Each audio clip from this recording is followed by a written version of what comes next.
Hello friends, स्वागत है आपका एपेक्स करियर क्लासेस में। और ये हमारा ईवीएस पेडागोजी का नेक्स्ट वीडियो।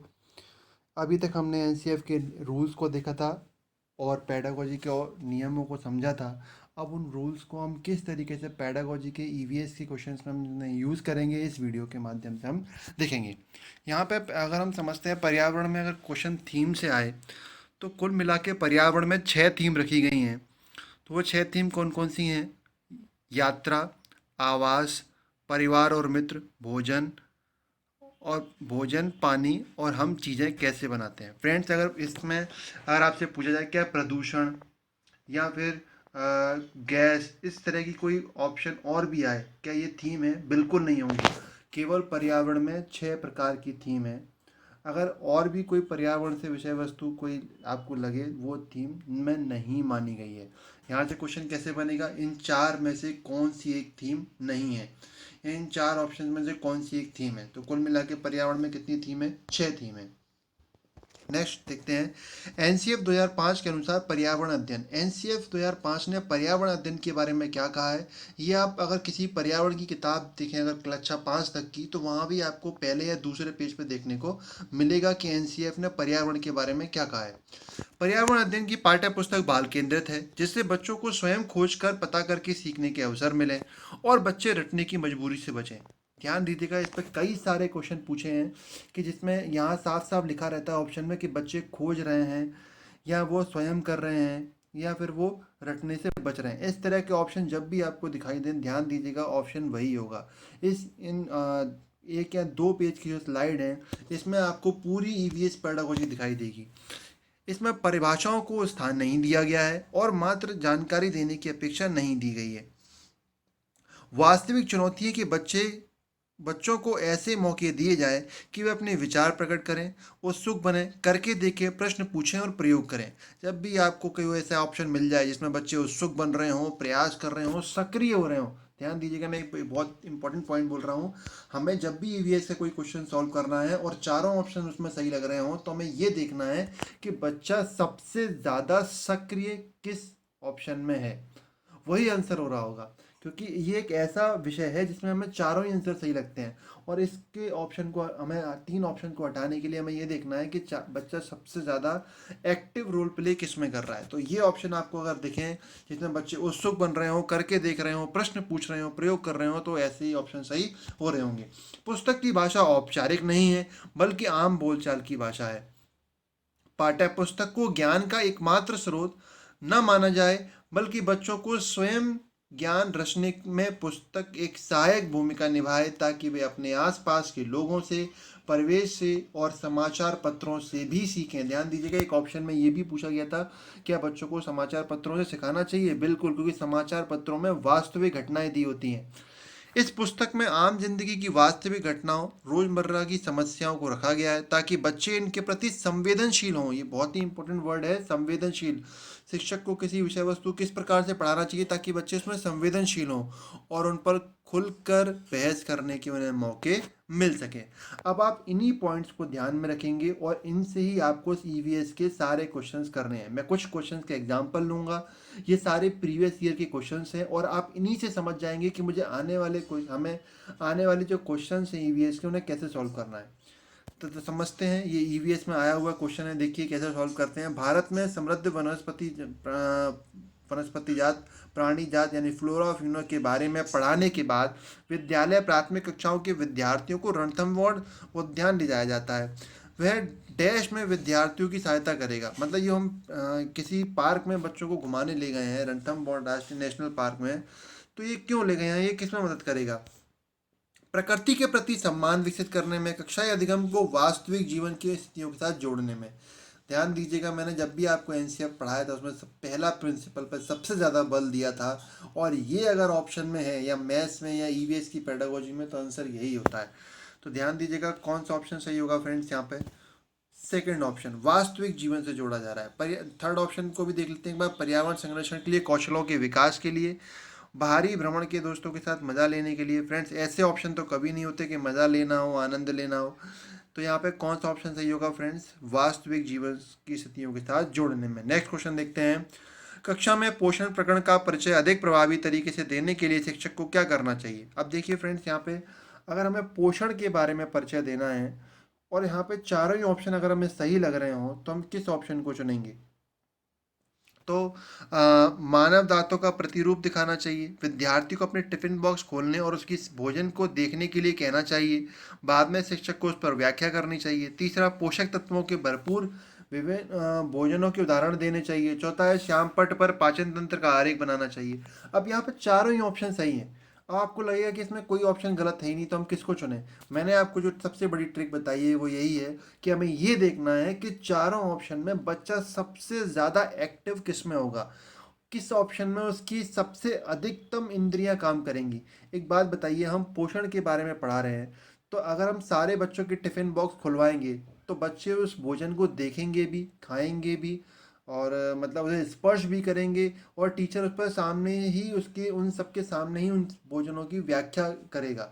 तो ये सबसे ज़्यादा प्रैक्टिकल हुआ। जबकि हम और ऑप्शन में किसी में हम किसी पोस्टर पर दिखा रहे होंगे तो पोस्टर में तो किसी सिर्फ बच्चे देख पा रहे हैं, लेकिन जब टिफिन सामने रखा होगा तो बच्चे देख भी पा रहे होंगे, छू भी पा रहे होंगे। तो इस सेकंड ऑप्शन में बच्चे ज़्यादा सक्रिय हैं, और हमें यही देखना होता है ईवीएस की पेडागोजी में कि चार ऑप्शन में से बच्चा सबसे ज़्यादा सक्रिय किस ऑप्शन में है। तो वो सेकंड ऑप्शन में है, तो यहाँ पे कौन सा ऑप्शन हो जाएगा फ्रेंड्स? Second option. इस यही एक सबसे बड़ी ट्रिक है ईवीएस की पेडागोजी की कि हमें देखना है बच्चे किस में सक्रिय हैं, किस में वो खोज करके सीख रहे हैं। नेक्स्ट क्वेश्चन देखते हैं। एक विज्ञान शिक्षिका श्वसन प्रकरण पढ़ाने के बाद परीक्षा का आयोजन करती है और यह देखती है कि अधिकांश विद्यार्थी श्वसन और सांस लेने के बीच अंतर को समझ नहीं पाए हैं। ध्यान दीजिएगा, बच्चे जब भी समझ नहीं पाए हों तो इन चार ऑप्शन में एक ऐसा ऑप्शन भी दिया होगा जिसमें बच्चों की गलती मानी जा रही होगी, और एक ऑप्शन ऐसा भी होगा जिसमें शिक्षक अपनी गलती मान रहे होंगे। तो जब भी पेडागोजी का क्वेश्चन आप सॉल्व करें तो उसमें कभी भी बच्चों की गलती को हमें नहीं चुनना है, क्योंकि ये बाल केंद्रित शिक्षा है। हमें बच्चों के अनुसार हम पढ़ा रहे हैं। अगर फिर भी बच्चे नहीं समझ पाए हैं तो कहीं ना कहीं ये हमारे पढ़ाने में कमी होगी। तो देखते हैं यहाँ पे कौन कौन से ऑप्शन बताए गए हैं। वह कक्षा में वास्तविक तरीके से संबंधित संकल्पना को व्याख्यात नहीं कर सकी है। बिल्कुल सही ऑप्शन है ये, क्योंकि टीचर इसमें अपनी गलती महसूस कर रहा है। देखते हैं इसमें फर्स्ट ऑप्शन, लेकिन बाकी ऑप्शन भी देखते हैं।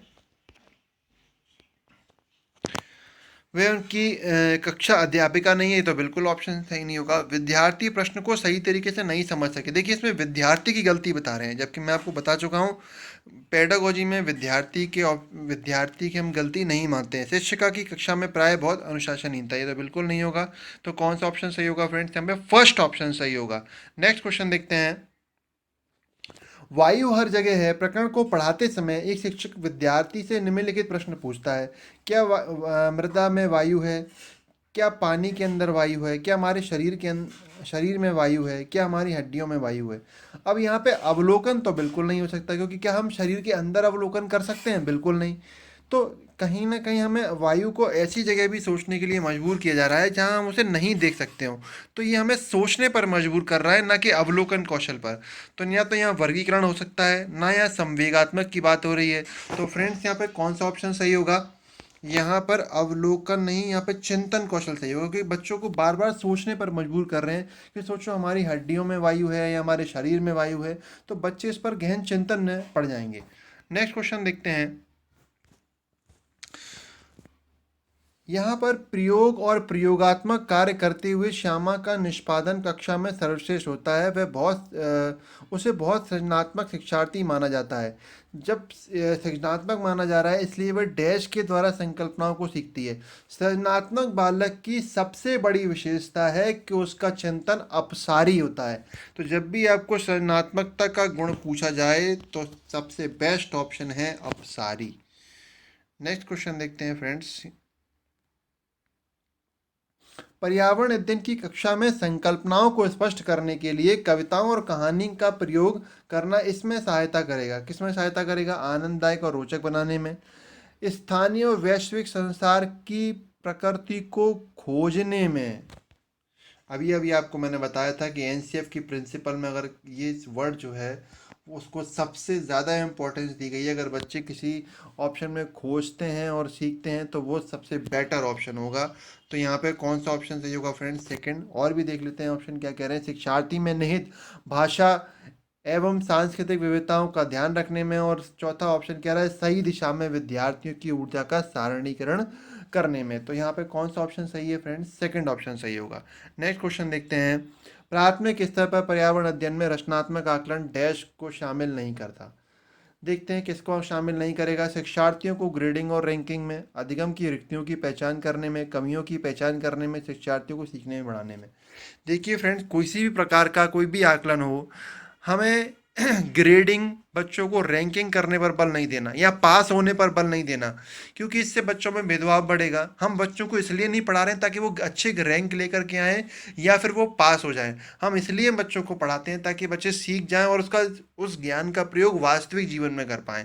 तो कमियों की पहचान तो होती है, लेकिन ग्रेडिंग और रैंकिंग के लिए कोई भी काम नहीं होगा। जब भी किसी ऑप्शन में इस तरह का ऑप्शन दिखाई दे तो ध्यान दीजिएगा फ्रेंड्स, ये ऑप्शन तो कभी नहीं होगा। फर्स्ट ऑप्शन यहाँ पे हो जाएगा। नेक्स्ट क्वेश्चन देखते हैं। कक्षा 1 में पर्यावरण अध्ययन में शिक्षार्थियों के आकलन के में कौन सा सत्य है? मौखिक परीक्षाएं, क्योंकि हो सकता है बच्चे लिखने में सक्षम ना हो, ऐसा तो होता ही है। क्लास फर्स्ट में बच्चे नहीं लिख पाते तो उनकी मौखिक परीक्षाएं होती हैं। ड्राइंग, क्योंकि बच्चे इसमें आनंद आता है। तीसरा, शिक्षकों को अवलोकन करना। और चौथा है किसी को ना रोके नीति को ध्यान में रखे हुए आकलन की कोई आवश्यकता नहीं।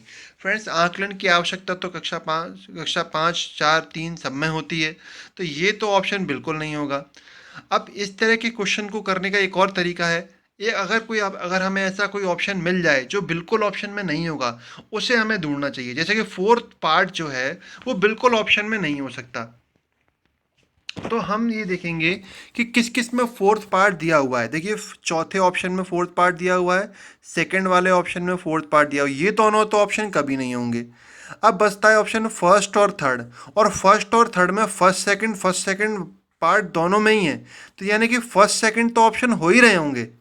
हमें जो ऑप्शन डिसाइड करेगा वो थर्ड वाला भाग है। और थर्ड वाले भाग में देखो क्या दिया हुआ है, शिक्षकों को अवलोकन और रिकॉर्डिंग। तो भाई, हमें बच्चों का आकलन करने के लिए अवलोकन तो करना ही पड़ेगा। अवलोकन का मतलब होता है ऑब्जर्वेशन करना। तो ये तो ऑप्शन में होगा ही होगा। तो फर्स्ट सेकंड थर्ड जो है वो किस ऑप्शन में दिए हुए हैं फ्रेंड्स? फर्स्ट ऑप्शन में दिए हुए हैं। नेक्स्ट क्वेश्चन देखते हैं इसमें। पर्यावरण अध्ययन के शिक्षक के रूप में चिड़ियाघर के भ्रमण का आयोजन करने का मुख्य उद्देश्य होना चाहिए। एक टीचर चिड़ियाघर दिखाने में भ्रमण का आयोजन करती है तो वो क्यों कर रही होगी? शिक्षक की गुणवत्ता के बारे में अभिभावकों को संतुष्ट करना, शिक्षार्थियों को आनंद मजा उपलब्ध कराना। मैंने आपको बताया था इस तरह के ऑप्शन सही नहीं होते हैं। नित्य शिक्षण कार्यक्रम की एकसरता में बदलाव करना, और शिक्षार्थियों को सक्रिय अधिगम अनुभव उपलब्ध कराना। अभी अभी आपको बताया था इस तरह का अगर ऑप्शन मिल जाए तो वो तो ऑप्शन होगा ही होगा। तो कौन सा ऑप्शन सही हो गया फ्रेंड्स? यहाँ पे फोर्थ ऑप्शन। नेक्स्ट क्वेश्चन देखते हैं। सामाजिक विज्ञान के संदर्भ में पर्यावरण अध्ययन पढ़ाने का निम्नलिखित में से कौन सा एक उद्देश्य नहीं होगा? वो नहीं पूछ रहा है। बच्चों के मुख्य शब्दावली की परिभाषा याद करने के योग्य बनाना चाहिए। इसमें शिक्षार्थियों के विद्यमान विचारों अभ्यासों पर प्रश्न करने के योग्य बनाना चाहिए। इसमें बच्चों को समाज के एक जिम्मेदार सदस्य के रूप में पढ़ने योग्य बनाना चाहिए। इसे बच्चों के सांस्कृतिक अभ्यासों में विविधता का सम्मान करने योग्य बनाना चाहिए। मैंने आपको जब एनसीएफ के प्रिंसिपल बताए थे फ्रेंड्स, तो उसमें एक प्रिंसिपल था कि हमें रटने पर बल नहीं देना है, हमें रटन प्रणाली से शिक्षा को मुक्त कराना है। तो जब भी ये परिभाषाएं, शब्दावली जैसा ऑप्शन आ जाए, ये ऑप्शन कभी नहीं होता, ये खुद एनसीएफ ने कहा है। तो ये जो ऑप्शन यहाँ पे नहीं पूछा गया है तो उसमें कौन सा ऑप्शन सही होगा फ्रेंड्स? फर्स्ट वाला। बहुत इजी क्वेश्चन है ये, और हमें इस तरह के क्वेश्चन ईवीएस में मिलेंगे। आप समझ रहे होंगे, मैंने आपको टेबल बताई थी पॉजिटिव और नेगेटिव वाली। नेगेटिव में साफ साफ लिखा था परिभाषा, शब्दावली, इस तरह के ऑप्शन आ जाए तो वो कभी ऑप्शन में नहीं होते। अगर आपने वो टेबल अच्छे से कर ली ना, तो आपको 90 मार्क्स की पेडागोजी बहुत आराम से होगी। ये सारे क्वेश्चन उसी टेबल्स के इस टेबल से ही आराम से सॉल्व होने वाले हैं। नेक्स्ट देखते हैं क्वेश्चन। कविता पर्यावरण अध्ययन की कक्षा में गरीबी, निरक्षरता और वर्ग असमानता जैसे सामाजिक मुद्दों पर बल देना चाहती है। निम्नलिखित में से कौन सा अधिगम अनुभव इस उद्देश्य की प्राप्ति में अधिक प्रभावी होगा? शिक्षार्थियों को संबंधित मुद्दों पर स्लोगन लिखने के लिए कहना, संबंधित मुद्दों पर विशेष व्याख्यानों का आयोजन करना, शिक्षार्थी को संबंधित सामाजिक मुद्दों पर चार्ट तैयार करने के लिए कहना और शिक्षार्थियों को संबंधित जानकारी एकत्रित करने और विश्लेषण करने के लिए सामूहिक परियोजना लेने के लिए कहना। देखिए फोर्थ ऑप्शन जो ऐसा ऑप्शन है जिसमें सब कुछ आ गया, बच्चे जानकारी भी एकत्रित कर रहे हैं, विश्लेषण भी कर रहे हैं और सामूहिक परियोजना भी कर रहे हैं। और ये जो गरीबी, निरक्षरता, इस तरह के जो मुद्दे होते हैं ये एक सामाजिक मुद्दे हैं, ये सामूहिक परियोजना से ही अच्छे से सीखे जा सकते हैं। तो कौन सा ऑप्शन सही होगा फ्रेंड्स? यहाँ पर फोर्थ ऑप्शन सही होगा। नेक्स्ट क्वेश्चन देखते हैं। ये एक ब्लूप्रिंट का क्रम पूछा गया है, सॉरी एक प्रश्न पत्र बनाने का क्रम पूछा गया है। और जब भी हम एक प्रश्न पत्र बनाते हैं तो सबसे पहले उसमें डिजाइन करते हैं, उसके बाद ब्लूप्रिंट तैयार करते हैं। ब्लूप्रिंट का मतलब क्या है? जैसे हमें ये डिसाइड करना है कि कितने क्वेश्चन कितने मार्क्स के होंगे, वेरी शॉर्ट क्वेश्चन कितने मार्क्स के होंगे, शॉर्ट क्वेश्चन कितने मार्क्स के होंगे, जो हर आपके सैंपल पेपर में आपके ये पहले या दूसरे पेज पर दिया होता है। उसके बाद फिर हम थर्ड नंबर पर हम प्रश्न लिखते हैं और चौथे नंबर पर संपादन करते हैं। तो इस तरह का ऑप्शन कौन सा दिया गया हुआ है फ्रेंड्स? यहाँ पे सेकंड ऑप्शन दिया हुआ है। सेकंड, फोर्थ, फर्स्ट, थर्ड, ये क्वेश्चन 3 से 4 बार रिपीट हुआ है और सेम ऐसे ही इसी लैंग्वेज में। तो आप इसे लर्न करना है कि प्रश्न पत्र बनाने का क्रम क्या होता है। नेक्स्ट क्वेश्चन देखते हैं। पर्यावरण अध्ययन की पाठ्य पुस्तक में विभिन्न प्रकरणों में एक खंड करके देखो शामिल किया गया है, जिसका उद्देश्य क्या है? करके देखो का मतलब होता है बच्चे स्वयं करके किसी विषय वस्तु को सीखें। तो यहाँ पे कौन सा ऑप्शन होगा? घर में शिक्षार्थी को व्यस्त रखना। ये व्यस्त रखना, समय का सदुपयोग करना, इस तरह के ऑप्शन कभी ऑप्शन में नहीं होते हैं। प्रशस्त हस्तपरक यानी कि एक्टिविटीज यानी कि गतिविधि वाला अनुभव उपलब्ध कराना, बिल्कुल यही आंसर होगा इसका फ्रेंड्स, कि हम करके देखो का मतलब ही यही है कि गतिविधि उपलब्ध कराना। तीसरा है परीक्षा में निष्पादन में सुधार। ये परीक्षा वाले ऑप्शन तो कभी सही नहीं होते, क्योंकि हमें कोई भी काम इसलिए नहीं सिखाना ताकि बच्चे परीक्षा में पास हों। और चौथा भी बताया था मैंने आपको नेगेटिव में, नेगेटिव वाली टेबल में, कि ये शब्दावली और परिभाषा वाले ऑप्शन भी कभी सही नहीं होते। तो यहाँ कौन सा ऑप्शन सही होगा फ्रेंड्स? सेकंड वाला। तो ये भी आपको, अगर आपने टेबल अच्छे से पढ़ी है तो आपको बिल्कुल आसानी से क्वेश्चन उसका हल मिल जाएगा कि हाँ यहाँ सेकंड ऑप्शन ही हो सकता है। टेबल में मैंने आपको बताया था कौन से ऑप्शन नहीं चुनने होते हैं और कौन से के अगर ऑप्शन, कौन कौन से ऑप्शन ऐसे हैं जो अगर दिख जाए तो वही आंसर होते हैं अक्सर। देखते हैं अगला क्वेश्चन। पर्यावरण अध्ययन में एक अच्छे दत्त कार्य का मुख्य लक्ष्य होना चाहिए। मतलब कि अगर हमें दत्त कार्य का मतलब क्या होता है? असाइनमेंट, कोई दिया गया कार्य, उसका हमें लक्ष्य क्या होगा? अधिगम विस्तार के अवसर उपलब्ध कराना, प्रभावी अधिगम के लिए पाठ की दोहराई करना, समय का बेहतर उपयोग सुनिश्चित करना, शिक्षार्थी को अनुशासन में बनाए रखना। देखिए फ्रेंड्स, अगर आपने मेरे टेबल में देखा होगा तो मैंने वहाँ पे साफ साफ आपसे लिखा था कि नेगेटिव वाले पार्ट में दोहराना आया था। मतलब हमें बच्चों को कभी रटने पर बल नहीं देना, दोहराने पर बल नहीं देना होता है।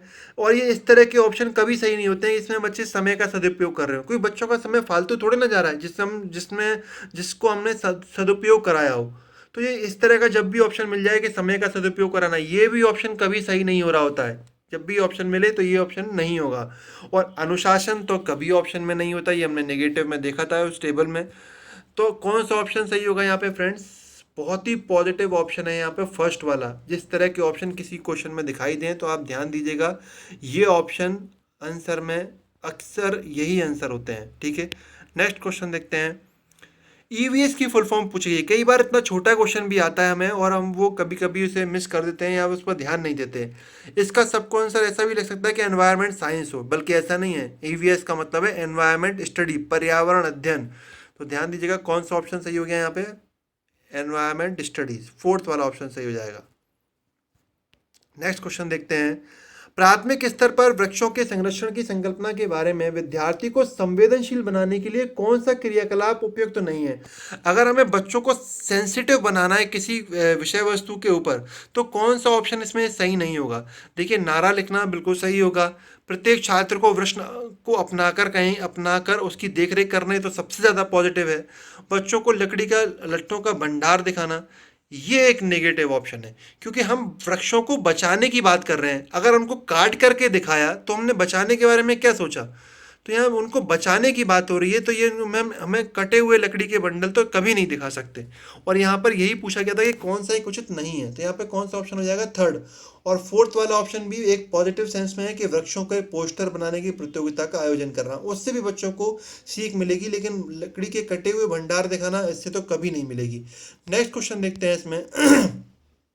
ईवीएस की कक्षा में जल का पाठ पढ़ाते समय अंजलि अपनी कक्षा में जल के विभिन्न स्रोतों और जल के संरक्षित करने के लिए व्यक्तिगत क्रियाओं पर रोल प्ले का आयोजित कर रही है। देखिए टीचर किस तरीके से पढ़ाते हैं ऐसी क्लासों में, कभी रोल प्ले करवा रहे हैं, कभी पोस्टर बनवा रहे हैं, यही पढ़ाने का सही तरीका होता है छोटी क्लासेस में। और इस तरह के ऑप्शन कभी आपको दिखाई दें तो वही ऑप्शन भी सही हो रहे होंगे। तो वो क्यों कर रही होगी ऐसा, उसका ऑप्शन देखते हैं। विद्यार्थियों की सामाजिक कुशलताओं में सुधार करने के लिए, अधिगम की प्रक्रिया में एकसरता को तोड़ने के लिए, अधिगम की प्रक्रिया में विद्यार्थी को सक्रिय भाग लेना सुनिश्चित करने के लिए। देखिए फिर से आ गया ये ऑप्शन, मैंने आपको बताया था कि हमें कोई विषय इस तरीके से पढ़ाना चाहिए ताकि बच्चे सक्रिय हो जाए। तो यहाँ पे भी कौन सा ऑप्शन सही होगा फ्रेंड्स, थर्ड वाला। थर्ड ऑप्शन बिल्कुल सही होगा।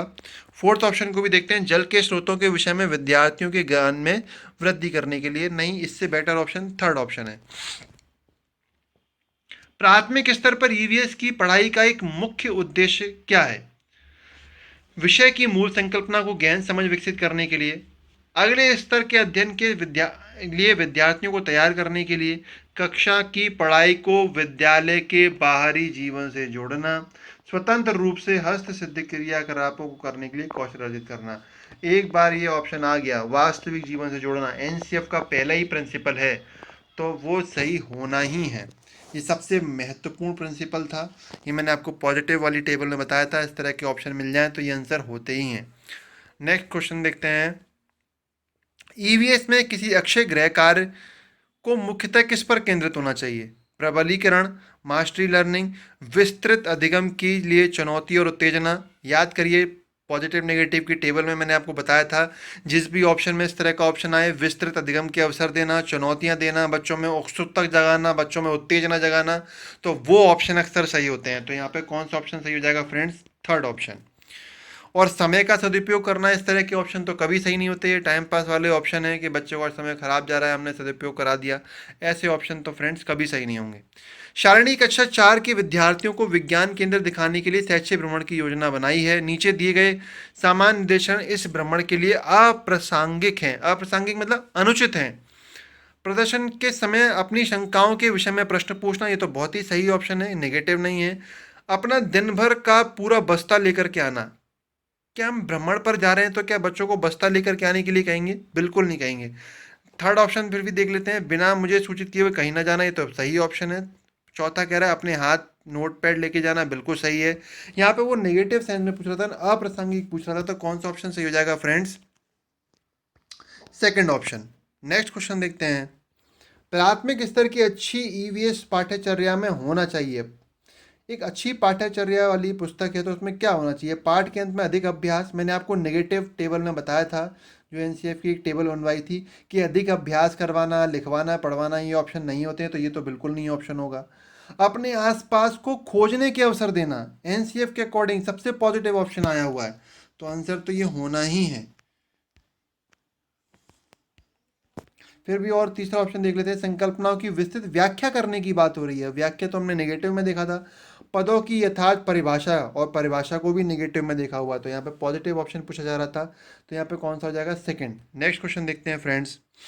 प्राथमिक स्तर की इस पाठ्य पुस्तक में कविताओं और कहानियों को सम्मिलित करने का कारण है विद्यार्थियों के साहित्य रुचि विकसित करना, विषय के अधिगम आमोद प्रमोद प्रदान करना, मूल संकल्पनाओं के अधिगम में वृद्धि करना, विषय को प्रस्तुत एक निश्चितचर्या एक सरता में परिवर्तन करना। ध्यान दीजिएगा फ्रेंड्स, जब भी इस तरह का ऑप्शन आए, मूल संकल्पनाओं में अधिगम की वृद्धि करना, संकल्पनाओं में को विकसित करना, ये संकल्पनाओं पर जब बल दिया जा रहा हो तो इस तरह के ऑप्शन पर हमें सबसे ज़्यादा बल देना चाहिए, क्योंकि संकल्पनाओं मतलब बच्चों की कॉन्सेप्ट को हम डेवलप कर रहे होंगे। नेक्स्ट क्वेश्चन देखते हैं।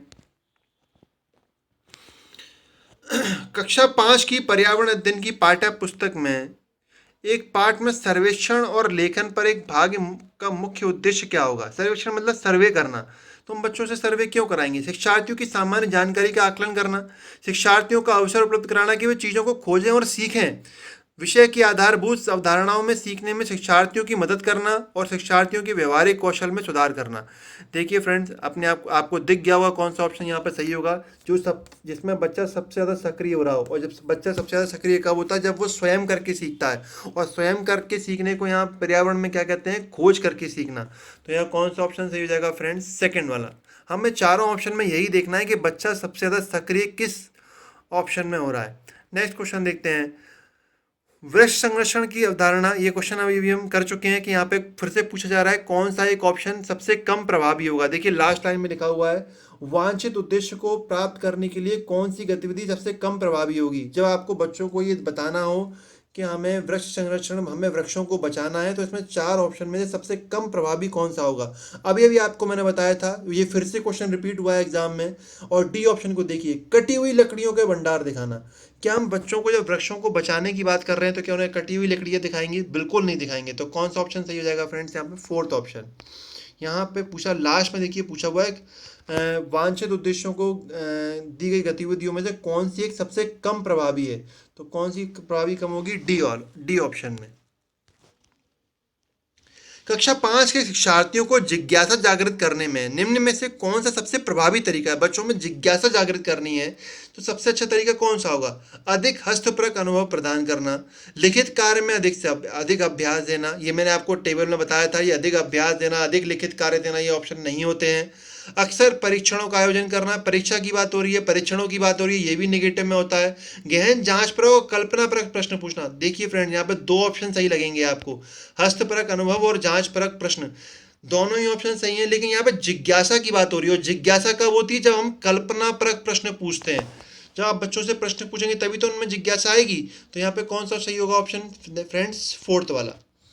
नेक्स्ट क्वेश्चन देखते हैं। वाष्पीकरण विषय पर बच्चों को एक विविध सोच का मतलब होता है अपसारी चिंतन, जिसमें बच्चा बहुत गहन चिंतन करे। विविध सोच का आकलन करने के लिए इनमें से कौन सा प्रश्न का एक नमूना हो सकता है? जल चक्र के 5 लाभ लिखिए। क्या होता यदि जल चक्र होता ही नहीं? जल चक्र के क्रम के सोपान की सूची बनाइए। जल चक्र का आरेख बनाइए और उसे नामित कीजिए। देखिए फ्रेंड्स, ये अपसारी चिंतन वाला क्वेश्चन कौन सा होता है? जिसमें बच्चा सोचता ही चला जाए। जैसे मैंने आपसे कहा कि यहाँ से कन्याकुमारी जाने के कौन कौन से रास्ते हो सकते हैं, तो क्या इसका कोई अंत है प्रश्न का? इसमें आप सोचते ही चले जाएंगे। मैंने आपसे कहा चंद्रमा की अपनी रोशनी होती तो क्या होता, तो इस प्रश्न का कोई अंत हो सकता है? बिल्कुल नहीं। तो ऐसे ही प्रश्नों को हम विविध सोच वाले प्रश्न कहते हैं, जिन्हें हम अपसारी चिंतन वाले प्रश्न भी कहते हैं। और इस तरह की जो सबसे अच्छी हिंट क्या होती है कि ये क्वेश्चन ऐसे ही शुरू होते हैं कि क्या होता अगर ऐसा हो जाता, क्या होता अगर वैसा होता। इस तरह के क्वेश्चन इसी प्रकार से शुरू होते हैं। तो ध्यान दीजिएगा कौन सा ऑप्शन होगा यहाँ पे फ्रेंड्स? सेकंड ऑप्शन सही होगा। नेक्स्ट क्वेश्चन देखते हैं। एक शिक्षक अपने विद्यार्थियों को विभिन्न पशुओं के चित्र देता है और पशुओं पर अपने रंग भरने के लिए कहता है जो हमारे घरों में नहीं रहते। इस क्रियाकलाप का उद्देश्य क्या होगा? सृजनात्मकता का विकास, अवलोकन का विकास करना, वर्गीकरण कौशल का विकास करना, डाटा संग्रह का विकास। डाटा संग्रह मतलब डाटा को इकट्ठा करना। तो हम डाटा तो बच्चों से नहीं इकट्ठा करवाएंगे इस उम्र के बच्चों के लिए। तो देखिए फ्रेंड, इस तरह के क्वेश्चन जब भी आए तो उसमें से या तो एक सबसे पॉजिटिव ऑप्शन को ढूंढ लीजिए या सबसे एक नेगेटिव को। तो हमने यहाँ पे ये ढूंढ लिया कि डाटा संग्रह तो बच्चे नहीं करते हैं, तो डी वाला ऑप्शन तो कभी आंसर नहीं हो रहा होगा। तो डी किस किस में दिया हुआ है ये देख लीजिए। फर्स्ट में भी दिया हुआ है, सेकंड में भी दिया हुआ है, फोर्थ में भी दिया हुआ है। तो कितना आसान तरीके से हमने इस क्वेश्चन का आंसर निकाल लिया कि 3 तो आंसर नहीं हो सकते इसके। तो कौन सा बचता है ऑप्शन फ्रेंड्स इसमें? फिर ऑप्शन थर्ड बचता है। थर्ड वाला ऑप्शन इसका सही होगा। या फिर अगर हमें फिर भी ये क्वेश्चन में दिक्कत आए तो हम इस तरीके से भी देख सकते हैं कि इसमें अवलोकन तो हमारा होगा ही होगा, क्योंकि बच्चे अगर रंग भर रहे हैं तो वो चीज़ों को देखेंगे भी, ऑब्जर्व भी करेंगे। तो बी वाला पार्ट किस किस ऑप्शन में दिया हुआ है? देखिए फर्स्ट में दिया हुआ है, थर्ड में दिया हुआ है। इसका मतलब ये है कि सेकंड और फोर्थ तो नहीं होंगे। तो यानी कि हमारा आंसर फर्स्ट और थर्ड में से होने वाला है। तो ये क्वेश्चन करने के तरीके होते हैं, हम इस तरीके से क्वेश्चन को सॉल्व भी कर सकते हैं।